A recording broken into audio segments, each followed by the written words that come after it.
বাংলাদেশে কোন নির্বাচন করার মধ্য দিয়ে কোন একটি দলকে ক্ষমতায় আসার কোন ষড়যন্ত্র বাস্তবায়ন হতে দেব না। এদেশের জনগণকে সাথে নিয়ে আমরা তার প্রতিহত করব ইনশাআল্লাহ। কথায় কথায় আপনারা বলেন আপনারা বড় দল, আপনারা বড় দল না ছোট দল, একটা সুষ্ঠু নির্বাচনের মাধ্যমে তা প্রমাণিত হবে। এদেশে 35% ইয়াং জেনারেশন যারা 20 বছর ধরে ভোট দেওয়ার সুযোগ পায়নি, তারা এবার সিদ্ধান্ত নিয়েছে জামাত ইসলামীর পক্ষে তারা সমর্থন জানাবে। সুতরাং আগামী জাতীয় সংসদ নির্বাচন সুষ্ঠুকরণ, নিরপেক্ষকরণ, গ্রহণযোগ্যকরণ, ভোটের ভিত্তিতে নির্ধারিত হবে কারা বড় দল। কিন্তু আপনারা নিজেদেরকে বড় দল বলে দাবি করেন, জনগণের প্রতি যদি আস্থা থাকে, জুলাই ঘোষণাপত্র এবং জুলাই সনদের আইনগত ভিত্তি দেওয়ার জন্য গণভোটকে আপনারা ভয় পান কেন? আমাদের দাবি হচ্ছে অবিলম্বে হয় প্রেসিডেন্টের প্রক্লেমেশন বা অধ্যাদেশ জারি করতে হবে, অথবা গণভোটের মাধ্যমে জুলাই সনদের আইনগত ভিত্তি দিতে হবে।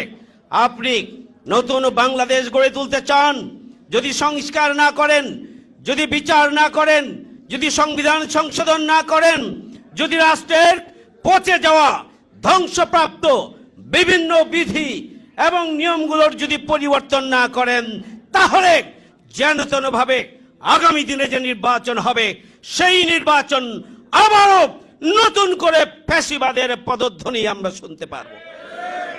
হাজারো শহীদের রক্তের বিনিময়ে, হাজার হাজার মানুষের অঙ্গহানি, হাত পা চোখ নাক কানের বিনিময়ে আমরা আর কোন ফ্যাসিস্ট শক্তিকে আগামী দিনে জনগণের অধিকার নিয়ে আমরা ছিনিমিনি খেলতে দেব না। আমরা পরিষ্কার করে বলতে চাই, পিআর পদ্ধতি আপনারা বুঝেন না, কেয়ারটেকার বুঝতেন না। কেয়ারটেকার আপনারা বুঝেছেন নাকে খত দিয়ে। আবার পিআর পদ্ধতি বুঝেন না। 71% মানুষ, সুজনের একটা সার্ভেতে পরিষ্কারভাবে এসেছে 71% মানুষ পিআর পদ্ধতি বুঝেন। আর আপনারা বড় দল দাবি করেন, 71% মানুষের সমর্থনকে আপনারা সম্মান দিতে জানেন না। আপনারা পিছন দরজা দিয়ে ক্ষমতায় যাওয়ার স্বপ্ন দেখছেন।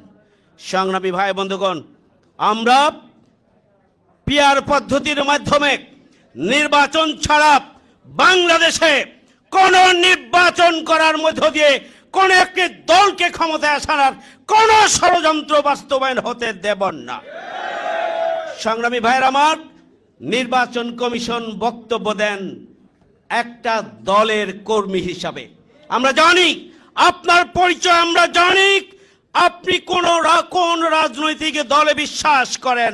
এরপরেও আমরা মনে করেছিলাম 5 আগস্টের গণঅভ্যুত্থানের পরে নির্বাচন কমিশন জনগণের প্রতিনিধি হিসাবে, আমানতদার হিসাবে রাষ্ট্রের জনগণের মালিকদের হাতে ক্ষমতা বুঝিয়ে দেওয়ার জন্য একটি সুষ্ঠু নির্বাচনের আয়োজন করবেন।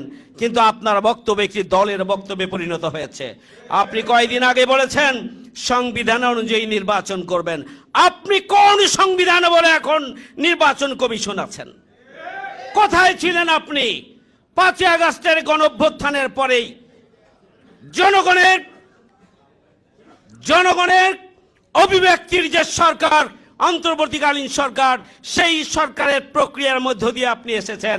অর্থাৎ আপনিও জনগণের অভিপ্রায়ের প্রতিফল হিসাবে আপনারা নির্বাচন কমিশনের দায়িত্বে এসেছেন। কোন সংবিধান বলে আপনি এসেছেন?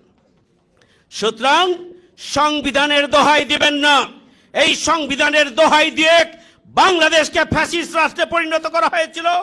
এই সংবিধানের দোহাই দিয়ে বাংলাদেশে হাজার হাজার মানুষকে গুম খুন করে একটা বিভীষিকাময় মৃত্যু পরিণত করা হয়েছিল এই বাংলাদেশকে। আবার নির্বাচন কমিশনকে আমরা হুঁশিয়ার করতে চাই, পিআর পদ্ধতির বাইরে পছন্দ মতো আপনি নির্বাচন দিয়ে একটি দলকে ক্ষমতায় বসানোর যে চক্রান্ত করছেন, সে আশায় গুলে বাড়ি। আমরা এদেশের জনগণকে সাথে নিয়ে আমরা তার প্রতিহত করব ইনশাআল্লাহ। আমরা চাই আমাদেরকে পিআর পদ্ধতির মাধ্যমে দেশের অধিকাংশ মানুষের, অধিকাংশ রাজনৈতিক দলের অভিব্যক্তির ভিত্তিতে, সমর্থনের ভিত্তিতে আগামী দিনে আপনাকে পিআর পদ্ধতির মাধ্যমে নির্বাচনের রোড ম্যাপ ঘোষণা করতে হবে। সংগ্রামী ভাইয়ের আমার, জুলাই সনদের আইনি ভিত্তি দিতে হবে। এই জুলাই সনদের মাধ্যমে রাষ্ট্র সংস্কার এবং সংবিধান সংশোধনের মৌলিক নীতিমালাগুলো সংরক্ষিত থাকবে এবং এর ভিত্তিতেই আগামী দিনে পিআর পদ্ধতির মাধ্যমে জাতীয় নির্বাচন দিতে হবে। এর বাইরে অন্য কোন প্রচেষ্টা এদেশের 18 কোটি মানুষকে সাথে নিয়ে আমরা প্রতিহত করব ইনশাআল্লাহ।